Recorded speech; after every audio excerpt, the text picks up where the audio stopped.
అందరికీ నమస్తే అండి. Good morning. ఈనాడు, ఆంధ్రజ్యోతి, సాక్షి, ఆంధ్రప్రభ 4 పత్రికల్లో వచ్చిన వార్తలు, వాటిలో వాస్తవాలు, ఉద్దేశాలు అన్నీ కూడా మనం ఈ వీడియోలో ఉన్నందున డిస్కస్ చేద్దాం. కంటెంట్ నచ్చిన వాళ్ళు మీ మిత్రులందరికీ కూడా వీడియో లింక్ షేర్ చేయండి. నచ్చని వాళ్ళు మీ సూచనలు సలహాలు ఇవ్వండి. అలాగే ఒక మెయిన్ అనౌన్స్మెంట్ నేను ఆల్రెడీ చెప్పాను. మనం పిన్ పొలిటికల్ ఇంటెలిజెన్స్ న్యూస్ నేరేటర్తో పాటు పబ్లిక్ ఇంటర్ఫేస్ న్యూస్ నెట్వర్క్, దీని అర్థం అది, ఆ పేరుతో ఒక మొబైల్ యాప్ రూపొందిస్తున్నాం. దీనిలో ఒకటి పొలిటికల్ ఫ్యాక్ట్ చెక్ కీలకం. మనకి పొలిటికల్గా రోజుకు 10 అబద్ధపు వార్తలు వస్తున్నాయి. దానిలో వాస్తవం ఏంటనేది సింపుల్గా, నేను అన్ని వీడియోస్ చేయలేను అవి నిజమా అబద్ధమా అని. సో దానిలో వాస్తవం ఏంటనేది ఇది ఒకటి ఫ్యాక్ట్ చెక్లో ఇస్తాము. అలాగే రెండోది పబ్లిక్ ప్రజా సమస్యలు కనెక్ట్ అయ్యేలాగా. ఇప్పుడు ఎవరో నర్సంపేట నియోజకవర్గంలో ఏదో రోడ్డు బాగోలేదని ఒక ఫోటో అప్లోడ్ చేస్తారు. అది కడపలో ఉన్న వాళ్ళు కూడా చూడొచ్చు. అలా అనంతపురంలో వాళ్ళు అప్లోడ్ చేస్తే విశాఖపట్నం వాళ్ళు కూడా చూడొచ్చు. అలా రాష్ట్రంలో ఉన్న సమస్యలను రాష్ట్రంలో మొత్తం చూసేలాగా ఒక డిజైన్ చేస్తున్నాం. దాంతోపాటు అధికారులకు పంపిస్తాము, అధికారులతో జవాబుదారీగా ఉండేలా చేస్తాము, ఫాలో అప్ చేస్తాము, ఆ సమస్య పరిష్కారం అవుద్దా లేదా, దాని మీద ఎలా స్పందించారనేది కూడా రాస్తాము. ఇది మెయిన్ అజెండా. అంటే ప్రజా సమస్యలు ప్రభుత్వం పెద్దల దృష్టికి తీసుకెళ్ళడం, ప్రజాప్రతినిధుల దృష్టికి తీసుకెళ్ళడం, పొలిటికల్ ఫ్యాక్ట్ చెక్, దీంతోపాటు కొన్ని ఇంపార్టెంట్ వార్తలు, ఇన్సైట్స్ అన్నీ ఇస్తాం. ఇది మన మొబైల్ యాప్ రూపొందుతుంది. దీని బడ్జెట్ యాక్చువల్లీ నేను సబ్స్క్రైబర్స్ నుంచి నాకు 4,70,000 వరకు కనెక్ట్ అయింది. అలాగే నేను ఒక 5 lakhs మన ఛానల్ రెవెన్యూ, నా సొంత ఇన్కమ్ నుంచి నేను ఒక 5 యాడ్ చేశాను. మొత్తం మీద 9,70,000 ప్రస్తుతానికి రెడీ అయిందనమాట.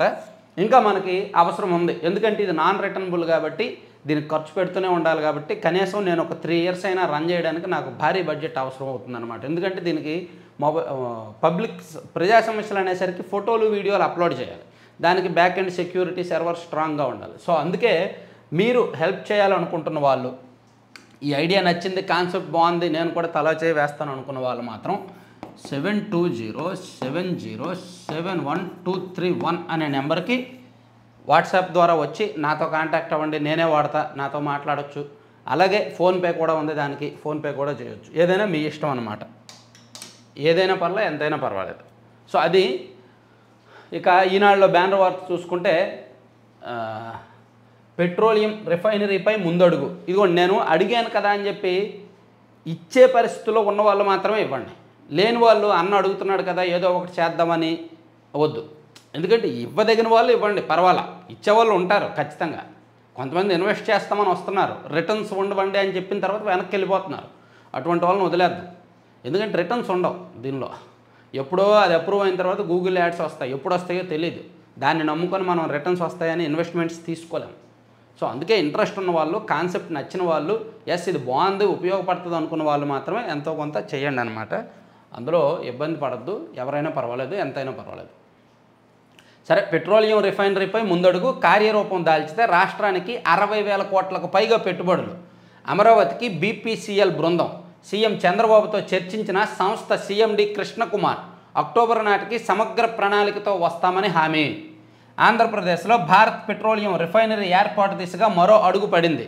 ముఖ్యమంత్రి చంద్రబాబు తన ఢిల్లీ పర్యటనలో భాగంగా కేంద్ర పెట్రోలియం శాఖ మంత్రి హర్దీప్ సింగ్ పురిని కలిసి ఈ ప్రాజెక్టుపై చర్చించి వారం కూడా గడవక ముందే బీపీసీఎల్ అధికారుల బృందం రాష్ట్రానికి వచ్చింది.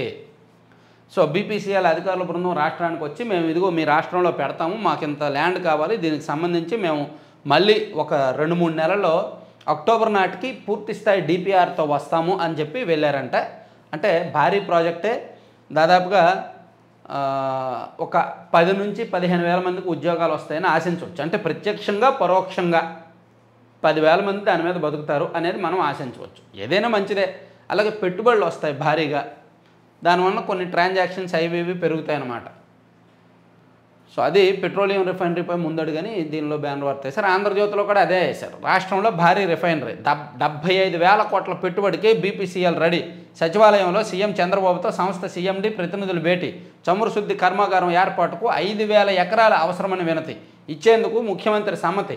90 రోజుల్లోగా సమగ్ర ప్రణాళికతో రావాలని కంపెనీకి సూచన. అక్టోబర్ కల్లా పూర్తి ఫీజిబిలిటీ రిపోర్టుతో వస్తామన్న ప్రతినిధులు. రిఫైనరీకి బందరు అనువైన ప్రాంతం. అది సాకారం అయితే 25,000 మందికి ఉపాధి అంట. నేను 10,000 మంది అన్నాను, 25,000 మందికి అని రాశారు ఆంధ్రజ్యోతిలో. చూడాలి. సో ఏదైనా మంచి విషయం. రాష్ట్రం అంటే చంద్రబాబు గారు సీఎం అయిన తర్వాత నెల రోజుల్లో ఇటువంటి ఒక పెద్ద ప్రాజెక్టు ఆంధ్రప్రదేశ్కు రావడం నిజంగా శుభపరిణామమే. ఇక రాష్ట్రానికి విన్ఫాస్ట్ విద్యుత్తు వాహన తయారీ ప్లాంటు ఏర్పాటుకు ఆసక్తి, 4,000 కోట్ల పెట్టుబడులకి అవకాశం, సీఎం చంద్రబాబుతో భేటీ, ఏపీకి వస్తే భూమి సౌకర్యాల కల్పనకు సిద్ధమన్న సీఎం. విద్యుత్ వాహనాల తయారీ సంస్థ విన్ఫాస్ట్ రాష్ట్రంలో యూనిట్ ఏర్పాటుకు ఆసక్తి చూపిస్తోంది. 4,000 కోట్ల పెట్టుబడితో ప్లాంట్ పెట్టేందుకు ఉన్న అవకాశాలను పరిశీలిస్తోంది. రాయలసీమలో ఏర్పాటు చేయాలని చంద్రబాబు గారు చెప్పారు. దానికి సంబంధించి చర్చలు జరుగుతున్నాయి. ఇది కూడా మంచిదే. విన్ఫాస్ట్ కూడా 4,000 కోట్లు అంటే ఇటువంటి పెట్టుబడులు ఎంతైనా, ఒక 1,000 కోట్లైనా 500 కోట్లైనా సరే పెట్టుబడులతో వస్తే రాష్ట్రానికి అదొక పాజిటివ్ సంకేతం అనమాట. గతంలోనూ మనం ఉన్నాం, ఎవరు వస్తామన్నా మరి మాకేంటి, మాకేంటి, అహనా పిల్లంట్లో కోట శ్రీనివాసరావు టైప్, మాకేంటయ్యా మీరు పెడతారు ఓకే మరి మాకేంటి అని అడిగి ఎల్లగొట్టారు చాలామందిని. సో ఇప్పుడు ఆ కల్చర్, ఇప్పుడు కూడా ఆ కల్చర్ ఉంటే ఉంటుంది, కానీ వాళ్ళని భయపెట్టరు. ఏదో ఒకటి చూడండి బాబు, సరే మీరు పెడితే పెట్టుకోండి, కానీ అయిపోయిన తర్వాత మా వాళ్ళని కూడా కాస్త చూసుకోండి అని ఉంటుంది తప్ప ఇప్పుడు గతంలో లాగా మాకేంటి, మాకేమైనా ఉంటేనే పెట్టండి లేకపోతే లేదు అని అయితే ఉండదు. తితిదే మాజీ ఈవో ధర్మారెడ్డిపై విజిలెన్స్ విచారణ. సమాచార పౌర సంబంధాల శాఖ మాజీ కమిషనర్ విజయ్ కుమార్ రెడ్డి పైన కూడా ఆదేశించిన రాష్ట్ర ప్రభుత్వం. శ్రీవాణి టికెట్లు సహా అన్నిటా అవినీతికి పాల్పడ్డారని ధర్మారెడ్డిపై ఫిర్యాదులు. వైకాపాతో అంటకాగి ఆ పార్టీ ప్రయోజనాల కోసం అధికారిక హోదాను దుర్వినియోగం చేశారనే ఆరోపణలు ఎదుర్కొంటున్న తిరుమల తిరుపతి దేవస్థానం మాజీ ఈవో ధర్మారెడ్డి, సమాచార పౌర సంబంధాల శాఖ మాజీ కమిషనర్ తుమ్మా విజయ్ కుమార్ రెడ్డిపై విజిలెన్స్ అండ్ ఎన్ఫోర్స్మెంట్ విచారణకు ప్రభుత్వం ఆదేశించింది. అబ్బో గట్టి వాళ్ళే, మామూలు వాళ్ళు కాదు వీళ్ళిద్దరూ, మామూలు ఘటికులు కాదు. ఎంత చేయాలో అంతా చేశారు, ఎంత చేయకూడదో ఏం చేయకూడదో అంతా చేసి పడేశారు. సో ఒక రకంగా వైఎస్ఆర్ కాంగ్రెస్ పార్టీ అక్రమాల్లో, వైఎస్ఆర్ కాంగ్రెస్ పార్టీ అధికారంలో ఉన్నప్పుడు జరిగిన అక్రమాల్లో కొంతమంది అధికారులు వెన్నెముకగా పనిచేశారు. వాసుదేవరెడ్డి గారు అబ్కరే ఇసుక అక్రమాలు, మద్యం అక్రమాల్లో, వెంకటరెడ్డి గారు గనుల శాఖ డైరెక్టర్గా ఇసుక అక్రమాల్లో, ధర్మారెడ్డి గారు ఒక తరహాలో, విజయ్ కుమార్ రెడ్డి గారు మరో తరహాలో, ఇలా చాలామంది వాళ్ళ పరిధికి మించి వాళ్ళ హోదాను దుర్వినియోగం చేసి వైఎస్ఆర్ కాంగ్రెస్ పార్టీ అండ్ నాయకుల ప్రయోజనాల కోసం ఆర్థిక అరాచక శక్తులుగా మారి ఆర్థిక అరాచకాలకు కేంద్ర బిందువులుగా మారిన అధికారులు కొంతమంది ఉన్నారు. సో వాళ్ళందరి మీద కూడా ఈ ప్రభుత్వం నెమ్మదిగా విచారణకు ఆదేశిస్తోంది. దానిలో భాగమే వీళ్ళిద్దరిది కూడా. చేయకూడని పనులన్నీ చేశారు, అన్నీ బయటకు వస్తాయి, వన్ బై వన్ బయటకు వస్తాయి. బయటకు వచ్చాక అవి నిజమా కాదా అనేది అప్పుడు చూద్దాం. తర్వాత ప్రధాన డ్యామ్ ప్రాంతంలో సీపేజీ ఎత్తిపోయాల్సిందే, కొంత గ్రావిటీ ద్వారా పంపాలి, మిగిలింది ఎత్తిపోయాలి, అందుకు తగ్గ కార్యాచరణ రూపొందించుకోవాలి. డయాఫ్రమ్ వాల్పై నిర్ణయం తుది నివేదికలోనే. పోలవరంపై విదేశీ నిపుణుల బృందం ప్రాథమిక నివేదిక సమర్పణంట. పోలవరం ప్రాజెక్టులో ప్రధాన డ్యామ్ ప్రాంతంలో ఉన్న సీపేజీని పూర్తిగా నిరోధించడం అసాధ్యమని విదేశీ నిపుణుల బృందం తేల్చి చెప్పింది. ప్రధాన డ్యామ్ ప్రాంతంలో పనులు చేసుకోవాలంటే ఆ నీటిని కొంత గ్రావిటీ ద్వారా బయటకు పంపాలని పేర్కొంది. మిగిలిన నీటిని పంపుల ద్వారా ఎత్తిపోయడమే మార్గమని తేల్చి చెప్పింది. ఇదండి పరిస్థితి. వాళ్ళు అంతర్జాతీయ నిపుణుల బృందం వచ్చింది కదా, వాళ్ళు ఇచ్చిన ప్రాథమిక నివేదికలో ఇది ఇచ్చారంట. ప్రధాన డ్యామ్ ప్రాంతంలో సీపేజీని ఎత్తిపోయాలి, కొంత గ్రావిటీ ద్వారా పంపాలని. ఇది కొంచెం టెక్నికల్గా ఇబ్బందికరమే, ఖర్చు అవుద్ది, లేట్ అవుద్ది. తర్వాత విద్యాలయాల్లో గంజాయి ఆనవాళ్ళు లేకుండా చేస్తాం లోకేష్. ఇడుపులపై IIITలో గంజాయి దొరికిన ఘటనపై విచారణకు ఆదేశం. క్యాంపస్ సమస్యలపై తల్లిదండ్రులు ఫిర్యాదు. చాలా కష్టం యాక్చువల్లీ తెలుసా, రాష్ట్రంలో చాలా విద్యా సంస్థల్లో గంజాయి దొరుకుతుంది. నమ్మశక్యంగా లేని విషయం ఏంటంటే గవర్నమెంట్ కాలేజీల్లో కూడా అందుబాటులో ఉంటుంది. గవర్నమెంట్ కాలేజీల్లో కూడా కొంతమంది బానిసలుగా మారిన పరిస్థితి ఉంది. ఇంజనీరింగ్ కాలేజీలు, మెడికల్ కాలేజీలు ఇంజనీరింగ్ కాలేజీల్లో కూడా ఇప్పుడు కాదు, గతంలో నుంచి కూడా, గతంలో వైసీపీ ప్రభుత్వం ఉన్నప్పుడు, అంతకుముందు టీడీపీ ప్రభుత్వం ఉన్నప్పుడు కూడా అక్కడక్కడ కొన్ని ఇంజనీరింగ్ కాలేజీల్లో దొరికేది. వైసీపీ ప్రభుత్వం వచ్చిన తర్వాత విచ్చలవిడిగా అపరిమితంగా దొరకడం ప్రారంభమైంది. ఇప్పటికీ అదే కల్చర్ మొదలవుతుంది. సో దీన్ని అరికట్టడం అంత ఆషామాషి కాదు, అంత ఈజీ కాదు. బయటకు వచ్చినప్పుడు ఏదో 2-3 రోజులు హడావిడి చేస్తారు తప్ప ఆ తర్వాత మళ్ళీ మామూలే వదిలేస్తారు. ఎందుకంటే అది ఒక పెద్ద నెట్వర్క్, పెద్ద మాఫియా నెట్వర్క్. దాని జోలికి వెళ్ళలేరు. మేబీ వెళ్తే మంచిదే, మనం ఆశించడం తప్ప ఇంకేమీ చేయలేమంటాను నేను. ఎందుకంటే ఏమంటే అక్కడ అరకు ఏజెన్సీ ప్రాంతం, అరకు, చింతపల్లి, పాడేరు ఏజెన్సీ ప్రాంతం. అక్కడ యాక్చువల్లీ కాఫీ పండుద్ది బాగా. కాఫీ పంట వేయాలి అంటే కాఫీ బాగా పండుద్ది, అక్కడ నేలలకి కాఫీ బాగా పండుద్ది, లేదా గంజాయి బాగా పండుద్ది. రెండిట్లో ఏదో ఒకటి బాగా పండుద్ది. ఈ రెండు పండుతాయి బాగా. కాఫీ పంట వేయాలంటే ఎక్కువ ఖర్చు పెట్టాలి, దానికి సంబంధించి షెడ్లు, గూళ్ళు అవన్నీ నిర్మించాలి. సో అంత వాళ్ళు తీగలతో ఫెన్సింగ్ అది ఏర్పాటు చేసుకోవాలి. అంత వాళ్ళు ఖర్చు పెట్టుకోలేరు, అంతంత ఖర్చులు పెట్టుకోలేరు. గంజాయి వేయాలంటే ఎక్కువ ఖర్చు అవ్వదు, ఖర్చు తక్కువ, దిగుబడి ఎక్కువ, ఆదాయం ఎక్కువ. సో అందుకే కాఫీ వేయాలనుకున్న వాళ్ళు కూడా గంజాయికి వెళ్తారు. సో ప్రభుత్వం ఏం చేయాలి, అరకు, చింతపల్లి, పాడేరు ఆ ఏజెన్సీలో ఉన్న రైతులు, భూములు పండిస్తున్న వాళ్ళందరితో కూడా గ్రూపులుగా ఏర్పాటు చేసి, యూనిట్లుగా ఏర్పాటు చేసి వాళ్ళకి కాఫీ పంట వేయడానికి అవసరమైన రాయితీలు ఇవ్వాలి. ఫెన్సింగు, షెడ్డు, తీగలు కట్టడం, దీని అంతటికి ఎంత ఖర్చు అవుతుందో దానిలో రాయితీలు ఇవ్వడమో, డబ్బులు ఆర్థిక సాయం చేయడమో ఏదో ఒకటి చెయ్యాలి. అలా చేసి గంజాయి వేస్తున్న వాళ్ళని సెపరేట్గా గుర్తించాలి. సో అది చేస్తే అక్కడ గంజాయి పంటలు వేయడం మానిపించండి. ఫస్ట్ నేను చెప్తున్నది అది. పంటలు వేయడం ఆగిపోతే ఉత్పత్తి ఆగిపోతే ఇలా దొరకడం ఆగిపోద్ది. అలా కాదు, మేము ఎక్కడ దొరికిందో వాళ్ళనే పట్టుకుంటాము, వాళ్ళనే అరెస్ట్ చేస్తాము, వాళ్ళనే విచారిస్తామంటే పండిస్తున్నాడు ఏమవ్వాలి? అసలు పండించడమే తప్పు కదా. ఆ పండించిన వాడిని అరెస్ట్ చేయాలి, ఆ పంట లేకుండా చేయాలి. అలా చేయట్లేదు ఏ ప్రభుత్వాలు కూడా. ఆ సాహసం చేయట్లేదు, ఆ నెట్వర్క్ చేయట్లేదు. సో ఈ ప్రభుత్వమైనా అలా చేస్తుందని ఆశిద్దాం. గంజాయి అరికట్టాలంటే ఒక్కటే మెయిన్ సొల్యూషన్. ఎవడైతే పండిస్తున్నాడో ఆయన్ని పట్టుకోవాలి, పంటలు లేకుండా చేయాలి. విడాకులు తీసుకున్న ముస్లిం మహిళలు భరణానికి అర్హులే. అంటే ఇదంతా ఎందుకు చెప్తున్నానంటే, మేము గంజాయి 3 కేజీలు పట్టుకున్నాం, 4 కేజీలు పట్టుకున్నాం అని చెప్తారే కానీ గంజాయి పండించిన రైతును అరెస్ట్ చేసాం, గంజాయి పండించిన రైతుల్ని పట్టుకున్నాం, వాళ్ళకి కౌన్సిలింగ్ ఇచ్చామని ఎప్పుడైనా చెప్పారా? ఎవరైనా చెప్పారా? చెప్పలా. పండిస్తున్న వాళ్ళ జోలికి ఎవరు వెళ్ళట్లా. అది మెయిన్ అన్నమాట. విడాకులు తీసుకున్న ముస్లిం మహిళలు భరణానికి అర్హులే. సిఆర్పిసిలో సెక్షన్ 125 వీరికి వర్తిస్తుంది. ఇది లౌకిక నిబంధన, దీనికి మతంతో సంబంధం లేదు.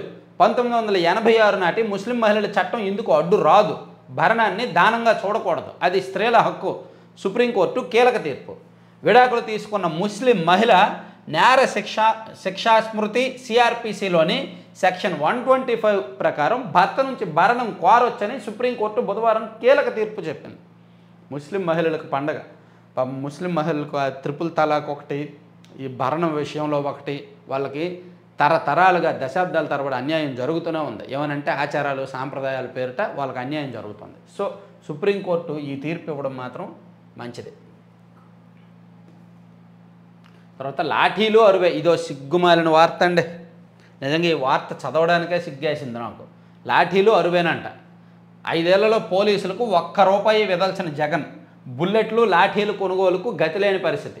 ఎన్నికల వేళ తెలంగాణ నుంచి సామగ్రి తెచ్చుకున్న వైనం. రాష్ట్రం పరువు తీసిన వైకాపా ప్రభుత్వం. చూసారా? పోలీసులకి లాఠీలు ఉంటాయి కదా, యాక్చువల్లీ అవి సంవత్సరానికి ఒకసారి కొనాలి, బడ్జెట్ ఇచ్చి కొనాలి. వాళ్ళకి సంబంధించినవన్నీ కూడా కొనుగోలు చేయాలి. కానీ అవేమీ గత 5 ఏళ్లలో ప్రభుత్వం దానికి బడ్జెట్ ఇవ్వాల, రూపాయి కూడా బడ్జెట్ ఇవ్వాల. సో వాళ్ళు లాఠీలు కావాలన్నా సరే తెలంగాణ రాష్ట్రం నుంచి అప్పు తెచ్చుకున్నారంట ఎన్నికలకు ముందు. ఎంత పరువు తక్కువ చూసారా? జగన్ ప్రభుత్వ అరాచక పాలనలో పోలీసు శాఖ దుర్భర పరిస్థితులను చవిచూసింది. ఆయుధాలు, వాటి కోసం వినియోగించే సామగ్రిని పొరుగు రాష్ట్రాన్ని అడుక్కుని తెచ్చుకోవాల్సిన దుస్థితి దాపురించింది వైకాపా. ఇది నిజమేనని నేను ఎలా చెప్పగలనంటే, నాకు పోలీసుల్లో కూడా మనకు చాలామంది సబ్స్క్రైబర్స్ ఉన్నారు. వాళ్ళు ఎప్పటికప్పుడు చెప్తుంటారు పోలీస్ శాఖలో ఉన్న సమస్యలు. మొన్న ఒక ఆయన ఫోన్ చేశారు. సో వాళ్ళకు సంబంధించి మెయింటెనెన్స్, నిర్వహణ నిధులు ఉంటాయి. నిర్వహణ నిధులు ₹1 కూడా ఇవ్వలేదు, అసలు ఇవ్వాల. పోలీస్ స్టేషన్ మెయింటెనెన్స్కి 1500 ఎంతో ఇస్తారు మంత్లీ. యాక్చువల్గా వాళ్ళ ఖర్చు అయ్యేది నెలకి 50,000 ఖర్చు అవుద్ది. ఒక పోలీస్ స్టేషన్ నిర్వహణకు 50,000 ఖర్చు అవుద్ది. కానీ ఏ ప్రభుత్వము కూడా 50,000 ఇవ్వదు. ఒక్కో పోలీస్ స్టేషన్కి 50,000 ఇచ్చే పరిస్థితి లేదు. 1,500 1,000 రూపాయలు ఇవ్వడం ఎక్కువ. అది కూడా ఇవ్వరనమాట. అది కూడా సరిగ్గా ఇవ్వరు. పోలీస్ స్టేషన్ మెయింటెనెన్స్ మాటలు కాదు, వాళ్ళకి కేసుకు సంబంధించి పేపర్లు, పెన్నులు, స్టేషనరీ, ఎక్కడైనా దర్యాప్తుకి వెళ్తే వెహికల్, దానికి డీజిలు మామూలు విషయమా, తిరుగుతూనే ఉండాలి, నైట్ పెట్రోలింగ్ చేస్తూనే ఉండాలి. సో నిర్వహణ నిధులు లేవు, లాఠీలు కొనడానికి నిధులు లేవు. అలాగే ఫింగర్ ప్రింట్స్ డేటా మెయింటైన్ చేస్తారు. ఆ ఫింగర్ ప్రింట్స్ డేటా మెయింటైన్ చేయడానికి టెక్నికల్గా బ్యాక్ అండ్ సర్వరు, సెక్యూరిటీ అదంతా పెద్దది ఉంటుంది, దానికి కూడా నిధులు లేవు. అది లేక ఫింగర్ ప్రింట్స్ అన్నీ పోయాయి, లాఠీలు పోయాయి. సో నిర్వహణ నిధులు లేక పోలీస్ స్టేషన్లే పోయాయి. అదే రాశారు ఈరోజు ఈనాడు. నాకు లేని సిగ్గు నీకెందుకు, పోయి అరువు తెచ్చుకో, పొరుగు రాష్ట్రం. ఇదిగో మన జగన్మోహన్ రెడ్డి గారంట పుష్ చేస్తున్నారంట పోలీసులు. నాకే సిగ్గు లేదు, నేను ఇలా ఉన్నాను, నీకెందుకు, వెళ్ళి పక్క రాష్ట్రానికి వెళ్ళి అరువు తెచ్చుకొని ఒక కార్టూన్ కూడా వేశారనమాట ఈనాడులో. అలాగే ఈనాడులో ఇది సంగతి కూడా చూడండి. వైకాపాతో అంటకాగి వీఆర్ఎస్తో ఇంటికేగిన ఐఏఎస్ ప్రవీణ్ ప్రకాష్, జగన్మోహన్ రెడ్డి గారు మునిగిపోతా అధికారులను కూడా తీసుకెళ్ళిపోతున్నారు అనే అర్థం వచ్చేలాగా రాశారు. ఇది సముద్రం. జగన్మోహన్ రెడ్డి గారు మునిగిపోతున్నాడు, తాను మునుగుతూ తనకు విధేయులైన అధికారులను కూడా ముంచేస్తున్నాడు ఈయన అనేటట్టు ఇది సంగతి కార్టూన్ వేశారు. సో ఇది ఈనాళ్ళ వార్తలు. తర్వాత సాక్షికి వెళ్దాం. సాక్షిలోనే చూసుకుంటే రాగానే మింగేశారు ఇసుక బకాసురులు. 70కి పైగా స్టాక్ యార్డుల్లో 40 లక్షల టన్నులు మాయం. వర్షాకాలంలో కొరత లేకుండా 80 లక్షల టన్నులు నిల్వ చేసిన గత ప్రభుత్వం 5 వారాల్లోనే సగానికి పైగా విక్రయించేసిన పచ్చముఠాలు. ట్రక్కులు, ట్రాక్టర్లతో నింపి భారీగా వసూళ్లు. సామాన్యుల పేర్లతో బయట ప్రాంతాలకు తరలింపు. కొత్త పథకం రాక ముందే తాత్కాలికంలోనే భారీగా లూటీ. ఎస్, ఇది నేను ఒప్పుకుంటా. చాలా జిల్లాల్లో, చాలా ఇసుక రీచుల్లో తెలుగుదేశం పార్టీ అధికారంలోకి వచ్చిన తర్వాత బరి తెగించి ఆ ఇసుకను కొన్ని చోట్ల, నా దృష్టికి వచ్చింది ఏంటంటే బాపట్ల జిల్లాలో ఒక 2-3 ఎమ్మెల్యేల ఆధ్వర్యంలోను, అలాగే నెల్లూరు జిల్లాలో ఒక కీలకమైన ప్రజాప్రతినిధుల ఆధ్వర్యంలో ఒక 2-3 2-3 నియోజకవర్గాల్లోనూ, అలాగే గోదావరి జిల్లాల్లోనూ భారీగా ఇసుక అక్రమాలు జరిగాయి. ఇసుకలో తెలుగుదేశం పార్టీ ఎమ్మెల్యేలు గట్టిగానే వెనకేసుకున్నారు. ఈ నెల రోజుల వ్యవధిలోనే గట్టిగానే వెనకేసుకున్నారు, లాగారు, పిండారనమాట. ఇసుక మట్టి ఇదంతా ఈ అవినీతిని కంట్రోల్ చేయడం ఎవరికి సాధ్యం కాదు. అంటే ఒకవైపు ఫ్రీగా ఇస్తున్నామని చెప్పి ఫ్రీగా వెళ్ళిపోతూనే 30% ఫ్రీగా వెళ్తే 70% అక్రమంగా వెళ్ళిపోద్ది అనమాట. దీన్ని ఎవరూ కంట్రోల్ చేయలేరు. సో సాక్షిలో రాసింది కొంతవరకు వాస్తవమేనమాట. వైసీపీ అధికారంలో ఉన్నప్పుడు ఈనాడు, ఆంధ్రజ్యోతిలో రాస్తారు ఇసుక అక్రమాల మీద వార్తలు. టీడీపీ అధికారంలో ఉన్నప్పుడు సాక్షిలో రాస్తారు ఇసుక అక్రమాల మీద వార్తలు. అది నిజమే, ఇది నిజమే. కేజ్రీవాల్కు ప్రత్యక్ష ప్రమేయం ఉంది. ఢిల్లీ మద్యం కేసులో ఈడీ ఛార్జ్షీట్. మద్యం కుంభకోణం కేసులో 100 కోట్ల ముడుపుల ఉదంతంలో ఢిల్లీ సీఎం అరవింద్ కేజ్రీవాల్ ప్రత్యక్ష పాత్ర పోషించారని ఎన్ఫోర్స్మెంట్ డైరెక్టరేట్ అనుబంధ ఛార్జ్షీట్లో పేర్కొందనమాట. సో ఆయన అడ్డంగా దొరికిపోయారు పాపం. తర్వాత విశాఖ స్టీల్ ప్లాంట్ అమ్మేద్దాం, ప్రైవేటీకరణ అనివార్యం అంటూ ఆంగ్ల మీడియాకు టీడీపీ లీకులు. అమ్మకాన్ని అడ్డుకుంటామని ఎన్నికల ముందు ప్రగల్భాలు. అధికారంలోకి వచ్చాక అమ్మకానికి మద్దతుగా వ్యాఖ్యలు. ఒంటరిగా పోటీ చేసి ఉంటే విశాఖ ఉక్కును కాపాడేవాళ్ళం. కూటమి ప్రభుత్వం కాబట్టి ఇప్పుడు ఇబ్బందులు ఉన్నాయి. విశాఖ ఎంపీ భరత్, ఏటా భారీ నష్టాలు, ప్రైవేటీకరణ తప్పదు. కేంద్ర మంత్రి శ్రీనివాస వర్మ, గతంలో ప్రజాప్రతినిధులు లేకపోవడంతో అడ్డుకోలేకపోతున్నానన్న పవన్ కళ్యాణ్, ఇప్పుడు ఉప ముఖ్యమంత్రిగా ఉన్న నోరు విప్పనమైనం. ఇప్పటికే ఆస్తుల విక్రయానికి టెండర్లను ఆహ్వానించిన RINL, అధికారంలో ఉన్నప్పుడు ప్రైవేటీకరణ కాకుండా అడ్డుకున్న వైఎస్ఆర్సీపీ. సో విశాఖ ఉక్కు ప్రైవేటీకరణకు సంబంధించి అడుగులు పడుతున్నాయి, లీకులు ఇస్తున్నారని సాక్షిలో రాశారు. యాక్చువల్లీ నిన్నటికి నిన్న లోకేష్ గారు కూడా చెప్పారు, ఒక్క రాయి కూడా అక్కడ నుంచి ప్రైవేటీకరణ జరగదు, తరలి వెళ్ళదు. సో విశాఖ ఉక్కు ప్రైవేటీకరణ జరగదు అని చెప్పి ప్రభుత్వం చెప్తోంది అఫీషియల్గా. కానీ వీళ్ళు మాత్రం రెచ్చగొట్టేలాగా రాస్తున్నారనమాట. సో విశాఖ ఉక్కు ప్రైవేటీకరణ విషయంలో ఎవడికి నచ్చినట్టు వాడు మాట్లాడుతున్నాడు, ఎవడికి నచ్చినట్టు వాడు రాసుకుంటున్నాడు. ఎందుకంటే కేంద్రం స్పష్టంగా చెప్పట్లా. ఇక్కడ సమస్య ఎక్కడంటే కేంద్ర ప్రభుత్వం స్పష్టంగా చెప్పట్లా, బాబు అది మేము అమ్మము, అది ప్రైవేటీకరణ జరగదు అని స్పష్టంగా చెప్పట్లా. ఇండైరెక్ట్గా ఒక్కోసారి ఒక్కో రకమైన సంకేతాలు ఇస్తారు. దానివలన ఈ గందరగోళం, ఈ కన్ఫ్యూజను. పోనీ చంద్రబాబు గారు ఏమైనా అసెంబ్లీలో తీర్మానం చేయండి. 164 మంది ఎమ్మెల్యేలు ఉన్నారుగా. చంద్రబాబు గారు గత ప్రభుత్వం ఎలాగా చేయలేదు, గత ప్రభుత్వం ఎలాగా ఏడవలేదు, విశాఖ ఉక్కు ప్రైవేటీకరణ విషయంలో గత ప్రభుత్వం నిర్లక్ష్యంగా ఉంది, ఓకే. ఈ ప్రభుత్వం అసెంబ్లీలో తీర్మానం చేయండి, విశాఖ ఉక్కు ప్రైవేటీకరించొద్దు, అది మా ఆస్తి, మేము కాపాడుకుంటామని చెప్పి కేంద్రానికి అసెంబ్లీలో తీర్మానం చేసి కేంద్రానికి పంపించండి. అది బెటర్. అప్పుడు ఇటువంటి పిచ్చి వార్తలు, పనికిమాల వార్తలు రాయకుండా ఉంటారు. వీళ్ళందరికీ చెంపపెట్టి అనమాట అది అలా చేస్తే. సో సీఎం గారే నేరుగా ప్రకటన చేయాలి. చంద్రబాబు గారు విశాఖ ఉక్కు ప్రైవేటీకరణ జరగదు, జరిగితే ఊరుకోనని ఆయన నోటితో ఆయనే ప్రకటన చేయాలి. అలా చేసే వరకు వీళ్ళు రాస్తూనే ఉంటారు పిచ్చి వార్తలు. ఇక డెక్కన్ క్రానికల్ కార్యాలయంపై టీడీపీ దాడి, రాళ్ల వర్షం కురిపించిన తెలుగు మహిళలు, కార్యాలయం బోర్డుకు నిప్పంటించిన టీఎన్ఎస్ఎఫ్ నాయకులు, అద్దాలు పూలకుండీల ధ్వంసం, స్టీల్ ప్లాంట్ ప్రైవేటీకరణపై కూటమి యూటర్న్ కథనం మీద ఆగ్రహం, తీవ్రంగా ఖండించిన మాజీ సీఎం వైఎస్ జగన్, దాడి అప్రజాస్వామికమన్న సిపిఐ సిపిఎం. ఒకటి, దాన్ని ఖండించే అర్హత జగన్మోహన్ రెడ్డి గారికి లేదు. ఎందుకంటే ఆయన హయాంలోనే ఎన్ని పత్రికా ఆఫీసుల మీద దాడి చేయలేదు? ఆయన హయాంలోనే బోల్డ్ జరిగాయి. అయితే ఒకటి, ఇది తప్పు. పత్రికా స్వేచ్ఛ ఉంటుంది. పత్రికలు వార్తలు రాసినప్పుడు నచ్చకపోతే ఓపెన్గా ప్రెస్ మీట్ పెట్టి తిట్టుకోండి, విమర్శించండి, అది తప్పు అని చెప్పండి. లేదా దాని మీద కోర్టుకు వెళ్ళండి, లీగల్గా యాక్షన్ తీసుకోండి. లేదా దానికి పోటీగా, దానికి కౌంటర్గా మీకు అనుకూలమైన పత్రికల్లో వార్తలు రాయించుకోండి. అంతే తప్ప ఆఫీసులకు వెళ్ళి దాడి చేయడం అనేది అధికార మదం. ఇటువంటి అధికార మదం చూపించే వైసీపీ 11 సీట్లకు పరిమితమైంది. ఇటువంటి వ్యవహారాలు చేసి, ఇటువంటి అధికార మదం చూపించి, ఇటువంటి తప్పుడు పనులు చేసి వైఎస్ఆర్ కాంగ్రెస్ పార్టీ 11 సీట్లకు పరిమితమైంది. సో వాళ్ళు చేస్తే తప్పు లేదు, మేము అలాగే చేస్తాము, మేము కూడా పత్రికా ఆఫీసులకు దాడులు చేస్తామంటే, టీడీపీ కనుక పత్రికా ఆఫీసులకు దాడి చేయాలనుకుంటే సాక్షి ఆఫీస్కి రోజుకు 10 సార్లు దాడి చేయాలి. సాక్షి ఆఫీసుల మీద రోజుకు 10 సార్లు చేయాలి వాళ్ళు రాసే తప్పుడు వార్తలకి. సో తప్పుడు వార్తలు అలవాటు చేసుకోవాలి, డైజెస్ట్ చేసేసుకోవాలి, దానికి కౌంటర్ వేరే రూపంలో ఇవ్వాలి. అంతే తప్ప ఇలా దాడి చేయడం అనేది మంచి సంస్కృతి కాదు. దాడులు చేయడం అనేది అధికార మదానికి నిర్వచనం. దీన్ని ప్రజలు యాక్సెప్ట్ చెయ్యరు. అది గుర్తుపెట్టుకోవాలి తెలుగుదేశం పార్టీ వాళ్ళు. దాడులు చేయడం మంచి పద్ధతి కాదు. గతంలో వాళ్ళు అలాగే చేసి పోయారు. అది గుర్తుపెట్టుకుంటే చాలు. వైద్య శాఖలో నియామకాలకు బ్రేక్, నియామకాలన్నీ నిలిపివేయాలని అధికారులకు మౌఖిక ఆదేశాలు. కొత్త వైద్య కళాశాలలో 380 పోస్టుల భర్తీకి ఆమోదం లేదు. 3000కు పైగా పారామెడికల్, ఇతర పోస్టుల భర్తీ లేనట్టే. ఇప్పటికే 313 మంది నర్సులకు ఇచ్చిన పోస్టింగ్ ఉత్తర్వులకు బ్రేక్. గత ప్రభుత్వం అమలు చేసిన 0 వేకెన్సీ విధానానికి స్వస్తి. కొత్త బోధన ఆసుపత్రుల్లో నర్సుల కొరత, వైద్య సేవలపై ప్రభావం. కూటమి ప్రభుత్వం చర్యలపై ఆందోళన వ్యక్తం చేస్తున్న నిరుద్యోగులంట. సో మెడికల్ కాలేజీలు కొత్తగా ఉన్నాయి కదా, వాటిల్లో నియామకాలకు బ్రేక్ వేసింది. యాక్చువల్లీ ఆ నియామకాల పేరుతో వసూళ్లు కూడా జరిగిపోయినాయి, బేరాలు జరిగిపోయినాయి. కానీ ఇప్పుడేమో బ్రేకులు వేసిందని చెప్తున్నారు. సో ముస్లిం మహిళలు భరణానికి అర్హులే చెప్పుకున్నాంలే. ఈవేలపై రోడ్ ట్యాక్స్ బాధుడు. ఇప్పటి వరకు వాటికి ఆ పన్ను నుంచి మినహాయింపు. ఈ నెల 7తో ముగిసిన జీవో కాలపరిమితి. రవాణా శాఖ తదుపరి ఆదేశాలు ఇవ్వని టీడీపీ సర్కారు. దీంతో కొత్తగా వీటిని కొనుగోలు చేస్తే 12% పన్ను పోటంట. టీడీపీ నేతల నిర్వాకానికి తల్లి కూతురు బలి.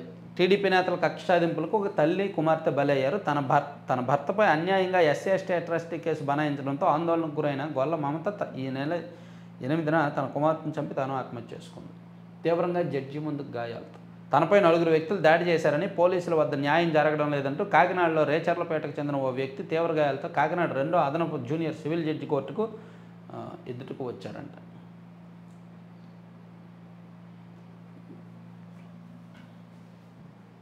ఇంకేమున్నాయి మనందరికీ ఎంతో ఇష్టమైన సాక్షిలో? ఇంకా ఏమైనా వార్తలు ఉన్నాయా? ఇసుక ఓకే. 250 కోట్ల మఠం భూమి హాంఫట్. తిరుపతిలో మఠం భూమిని కబ్జా చేసిన TDP MLA Pulivarthi Nani gang. కబ్జాను అడ్డుకున్న మఠం అధికారులు.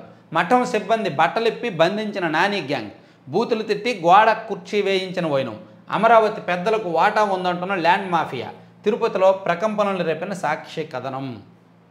సో మఠం భూమి 250 కోట్ల విలువైన మఠం భూమిని అంట పులవర్తి నాని గారి బ్యాచ్ ఆక్రమించారు అని దీనిలో సాక్షిలో రాశారు.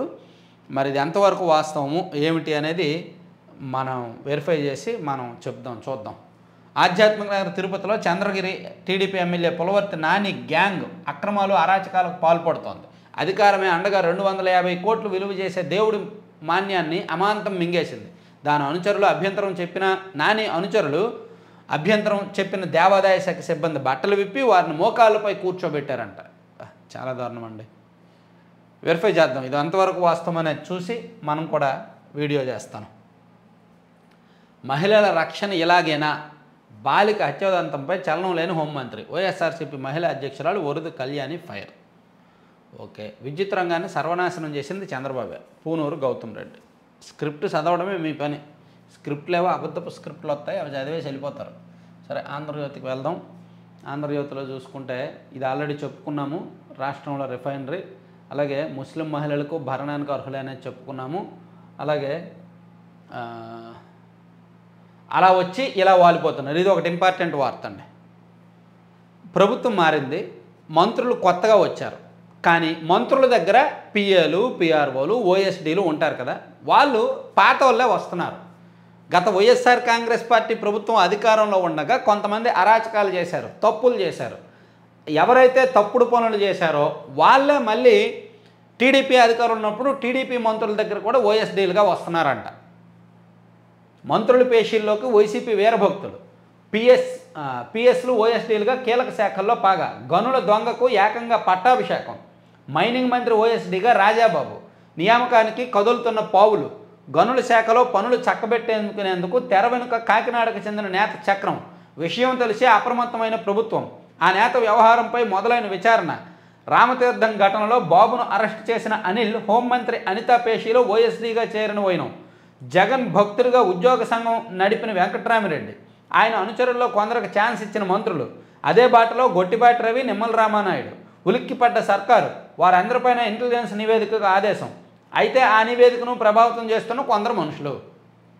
వాళ్ళకి తెలియదు. ఇప్పుడు గొట్టిబాటి రవి గారికో నిమ్మల రామానాయుడు గారికో ఏమంటారు, ఎవరైనా ఓఎస్డీలు కావాలి మంత్రుల దగ్గరికి. ఓఎస్డీల కోసం ఇదిగో మంత్రులుగా ప్రమాణ స్వీకారం చేసిన తర్వాత వాళ్ళ దగ్గరికి వెళ్తారు. సార్, మేము గత ప్రభుత్వం ఉన్నప్పుడు ఓఎస్డీలుగా పనిచేసాం సార్, మాకు అవకాశం ఇవ్వండి సార్, చేస్తామని చెప్తారు. సరేలే, గతంలో చేసావు కదా, ఎక్స్పీరియన్స్ ఉంది కదా, చేద్దులే అని చెప్పి వాళ్ళు చెప్తారు.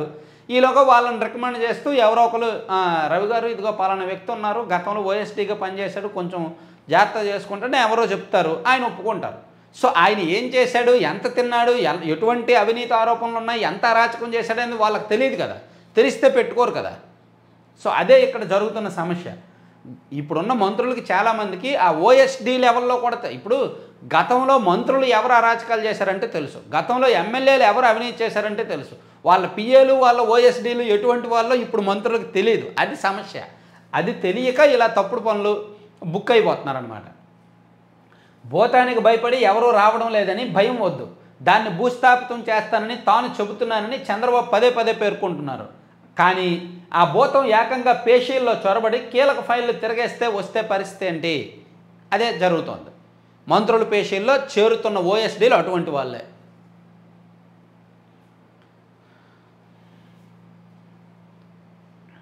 సో ఈ విషయంలో మంత్రులందరూ కూడా అలర్ట్గా ఉండాలన్నమాట. ఇక ఐ&పిఆర్ కమిషనర్ విజయ్ కుమార్ రెడ్డిపై విజిలెన్స్ విచారణ. ఆయనకు సహకరించిన అధికారులపైన రాష్ట్ర ప్రభుత్వం కీలక నిర్ణయం 1-2 రోజుల్లో ఉత్తర్వులను ఇచ్చారు. అదొకటి. తర్వాత బాధితుడికే బెదిరింపులు. తిరుపతి ఆర్డీఓ నిర్వాకం. ఫిర్యాదు వెనక్కి తీసుకోవాలని ఒత్తిడి. బాధితుడి ఇంటికి తహసీల్దారు. గతంలో వెనకేసుకొచ్చిన జేసీ ఆర్డీఓపై అవినీతి ఆరోపణలు. సర్కారు చర్యలు తీసుకోకపోవడంతో రెచ్చిపోతున్న అధికారి. ఓహో, ఇప్పుడు అన్యాయమేనా? ఇంజనీరింగ్ కాలేజీల ఆవేదన. వైసీపీ హయాంలో కమిషన్ ఇచ్చిన సిఫార్సులకే బాబు మొగ్గు. కనిష్ట ఫీజు 40,000కే సిఫార్సు. కొన్ని కాలేజీలకే 1,00,000కు పైగా. గతంలో తప్పుపట్టిన కళాశాలలో హైకోర్టుకు వెళ్ళిన యాజమాన్యాలు. సో ఫీజులు తక్కువ అవుతున్నాయి, కాలేజీల మెయింటెనెన్స్కి తక్కువ అవుతుంది. కనీస ఫీజు 40,000 కాదు, మినిమం ఫీజు ఒక 60,000 ఉంచాలి, మ్యాక్సిమం ఫీజు 1,00,000 కాదు, మ్యాక్సిమం ఫీజు 1,50,000 వరకు ఉంచాలి అనేది ఇంజనీరింగ్ కాలేజీలు చెప్తున్నాయి. అన్యాయం జరుగుతుందని చెప్తున్నాయి. అది చూడాలి మరి. డిగ్రీ అస్తవ్యస్తం. ఇంజనీరింగ్తో సమాంతరంగా కౌన్సిలింగ్. గత ప్రభుత్వ నిర్ణయం అమలుతో చిక్కులు. 50,000కు పైగా తగ్గిపోయిన దరఖాస్తులు. బీసీఏ, బీబీఏ కోర్సులకు విడిగా అడ్మిషన్లు ప్రత్యేకంగా ఇవ్వాలని ప్రభుత్వం యోచన అంట. ఓకే, చాలా వరకు ప్రక్షాళన చేయాలి. ఈ ప్రక్షాళనలో భాగంగా వాళ్ళు తప్పులు చేసేస్తున్నారు. ఆ తప్పులు ఇవి కంటిన్యూ అవుతుంది. టీడీపీ కేంద్ర కార్యాలయంపై దాడి. ముందస్తు బెయిల్ కోసం హైకోర్టుకు సజ్జల ఆళ్ళ. ఓహో, తెలుగుదేశం పార్టీ ఆఫీస్ మీద దాడి కేసులో ఆళ్ళ రామకృష్ణారెడ్డి గారు, సజ్జల రామకృష్ణారెడ్డి గారు ఇద్దరు ఆర్కేలు కూడా హైకోర్టులో ముందస్తు బెయిల్ పిటిషన్ వేసుకున్నారంట. ఇక లక్ష్మీపార్వతికి ఏయూలో ప్రొఫెసర్షిప్. తెలుగు పరిశోధకులకు గైడ్గా నియామకం 3 ఏళ్ల నాడే ఉత్తర్వులు ఆలస్యంగా వెలుగులోకి. ఓహో, లక్ష్మీ పార్వతి గారంట ప్రొఫెసర్ అంట. 3 ఏళ్ల నాడే ఉత్తర్వులు. ఏయు వీసీ ఉన్నారు కదా ప్రసాద్ రెడ్డి గారు, ఆయన ఆమెకు పోస్టింగ్ ఇచ్చారంట, ప్రొఫెసర్ పోస్ట్ ఇచ్చారంట. తెలుగు ప్రొఫెసర్, ఆమె తెలుగు పండితురాలంట. తెలుగు పరిశోధకులకు గైడ్గా నియామకం 3 ఏళ్ల నాడే ఉత్తర్వులు ఆలస్యంగా వెలుగులోకి. ఆమె అమరావతిలో, విద్యార్థులు విశాఖలో. ఇది మాజీ వీసీ ప్రసాద్ రెడ్డి భోగోతం. టీడీఆర్ హబ్ కేంద్రంగా అడ్డగోలు వ్యవహారాలు. ఎన్ని చేయాలో అన్నీ చేశారు. ఎంత వరస్ట్గా చేయాలో అంత వరస్ట్గానూ చేశారు. YouTuber Praneeth Hanumanthu arrest. బెంగళూరులో అదుపులోకి తీసుకున్న తెలంగాణ సైబర్ సెక్యూరిటీ బ్యూరో. ఆ పరారీలో ఉన్న ఇతర నిందితుల కోసం గాలింపు. ఆంధ్రప్రభలో చూసుకుంటే శాంతి ప్రక్రియలో భారత్ కీలకం. ఓకే, ముస్లిం మహిళలు భరణానికి అర్హులే. కొలిక్రాన్ లెక్కలు, బడ్జెట్పై ఆర్డినెన్స్. 16న కేబినెట్లో చర్చించి నిర్ణయం. ఆర్థిక నియంత్రణ కసరత్తు. అసెంబ్లీ సమావేశాల తర్వాత కఠిన నిర్ణయాలు. ఆర్థిక శాఖ ఉన్నతాధికారులతో ముఖ్యమంత్రి చంద్రబాబు నాయుడు అంతరంగిక సమావేశం. సో ఆర్థిక శాఖకు సంబంధించి కొన్ని చర్చలు జరుగుతున్నాయి. అలాగే ఫైనాన్స్, ఆర్థిక అవకతవకల మీద, ఈ వ్యవహారాలన్నింటి మీద కూడా శ్వేతపత్రం రిలీజ్ చేయడానికి రెడీ అవుతున్నారు. సో అప్పులు ఎంత ఉన్నాయి, ఏ ఏ విషయంలో అప్పులు తెచ్చారో, రాష్ట్ర ఆర్థిక పరిస్థితి ఏంటనేది శ్వేతపత్రంలో ఉంటుంది. అది నిన్న చర్చించారు. అలాగే పెట్రోకెమికల్ కారిడార్ అంట. రాష్ట్రంలో 75,000 కోట్లతో చమురు శుద్ధి కర్మాగారము. అక్టోబర్ కల్లా ఫీజిబిలిటీ రిపోర్ట్తో వస్తామని సీఎం చంద్రబాబుకు బీపీసీఎల్ ప్రతినిధులు హామీ. ఇందాక చెప్పుకున్నాంలే. ఉప ముఖ్యమంత్రితో తేనీటి సేవనం. త్వరలో రూపకల్పన చేయాలని డిప్యూటీ సీఎం పవన్ కళ్యాణ్ ఆదేశం. పారిశ్రామికవేత్తలు, కార్పొరేట్ సంస్థల ప్రతినిధులతో tea with deputy CM. Zoo పార్కుల అభివృద్ధిలో భాగస్వామ్యం చేసే ఆలోచన. బాగుంది, మంచి ఆలోచన. రేషన్ కార్డులు, పెన్షన్లు ఇవ్వండి. మంత్రి నారా లోకేష్కు ప్రజా దర్బార్లో వినతి. అటు పెరుగు, ఇటు తరుగు. దక్షిణాది రిజర్వాయర్లో పెరుగుతున్న నీటి నిల్వలో కృష్ణా బేసిన్లో మాత్రం రివర్స్. వర్షాలు కొన్ని చోట్ల పడి, కొన్ని చోట్ల పడకపోతే అలాగే ఉంటాయన్నమాట. సో ఇవి ఇంకా ఈనాడులో లోపల పేజీలకు వెళ్ళలేదు కదా, లేట్ అయిపోయింది. ఈరోజు 7 అయింది కదా. నేను వీడియో రికార్డింగ్ స్టార్ట్ చేసినప్పటికీ 6:24 అయింది. చూడండి, నేను 6:24కి రికార్డింగ్ స్టార్ట్ చేసి 7 అయింది. మేబీ 7:10కి నేను అప్లోడ్ స్టార్ట్ చేస్తే అది 8కి అవుద్దో 8:30కి అవుద్దో తెలియట్లా. చాలా లేటుగా అప్లోడ్ అవుతుంది. ప్రాసెసింగ్ ఎక్కువ టైం పడుతుంది. జగన్ జమానా బకాయిలు 5,278 కోట్లు. విద్యాశాఖలో నిధులు లేవు, అన్నీ బాకీలే. ఫీజు రియంబర్స్మెంట్కు 3,480 కోట్లు బాకీ పడ్డారంట. బడుల్లో మౌలిక వస్తువులకు 1,000 కోట్లకు పైగా పెండింగ్. చిక్కీలు, కోడిగుడ్లకు బాకీ 178 కోట్లు. పేద పిల్లల కుట్టు కూలీ కింద ఇవ్వాల్సింది 65 కోట్లు. కొత్త ప్రభుత్వం ముందు బకాయిల సవాళ్ళు. అన్ని బకాయిలు పెట్టేసి వదిలేశారు. నిర్మాణాలే కాలేదు, తరగతులు ఎలా? గుత్తేదారుల పెండింగ్ బిల్లులు 200 కోట్లు. 5 వైద్య కళాశాలలో ప్రవేశాలకు అనుమతించిన ఎన్ఎంసీ. నాటి వైకాపా ప్రభుత్వ నిర్వాహక ఫలితం. వైసీపీ వాళ్ళు డప్పులు కొట్టుకున్నారు. మేము ఇచ్చేసాం, మెడికల్ కాలేజీలు కట్టేసాం. అందులో కనీస సౌకర్యాలు కనిపించలేదు. దాంతో ఎన్ఎంసీ దాని ప్రవేశాలకు అడ్డుకట్ట వేసింది. టోఫెల్ పరీక్ష ఇక 2 గంటల లోపే. మంచిది. ఆల్మట్టిలోకి 84,645 క్యూసెక్లు. ఒకరిని చంపండి, చంద్రబాబు పారిపోతారు. నాడు జోగి రమేష్ అనుచరులను ఉసిగొల్పిన తీరిది. చంద్రబాబు ఇంటిపై వైకాపా మోకల దాడి కేసులో ప్రత్యక్ష సాక్షి వాంగ్మూలం. చూసారా, గతంలో వైసీపీ అధికారంలో ఉన్నప్పుడు ఉండవల్లిలో చంద్రబాబు గారి నివాసం మీదకి జోగి రమేష్ తన అనుచరులతో పాటు దాడికి వెళ్ళారు కదా. అప్పుడు ఆయన ఈ మాట అన్నారంట, చంద్రబాబు గారి ఇంటి దగ్గర ఎవరినో ఒక్కరిని చంపేయండి, దాంతో చంద్రబాబు గారు భయపడి పారిపోతారని చెప్పి జోగి రమేష్ గారు ఉసిగొల్పారంట వాళ్ళ అనుచరుల్ని. సో అది ఇప్పుడు బయటకు వచ్చింది. దాని మీద పోలీసులు ఇప్పుడు విచారణ చేస్తున్నారు. పోలీసులు చాలా పాత విషయాలను తవ్వి ఇప్పుడు ప్రస్తుతానికి దర్యాప్తు చేస్తున్నారన్నమాట. అమరావతిలో సంస్థల ఏర్పాటుకు మార్గం సుగమం. ఒప్పందాల గడువు పొడిగిస్తున్న ప్రభుత్వం. వైకాపా హయాంలో గాలి కొదిలేసిన జగన్. అదనంగా 120 కోట్ల సాయం. ఎల్జీ పాలిమర్స్ బాధితులు, ప్రభావిత గ్రామాల కోసం వైద్య పరీక్షలకు ప్రత్యేక కేంద్రం, ఆసుపత్రుల్లో చికిత్సలు. సీఎం చంద్రబాబు వద్ద ఎల్జీ కెం ప్రతినిధుల ప్రతిపాదన. మంచిదే. ఎల్జీ పాలిమర్స్ ఘటన ఎప్పుడో జరిగింది, 4 ఏళ్ళు దాటింది. ఇప్పుడు వరకు వాళ్ళకి లేదు. గంజాయి నియంత్రణకు 100 రోజుల ప్రత్యేక కార్యాచరణ.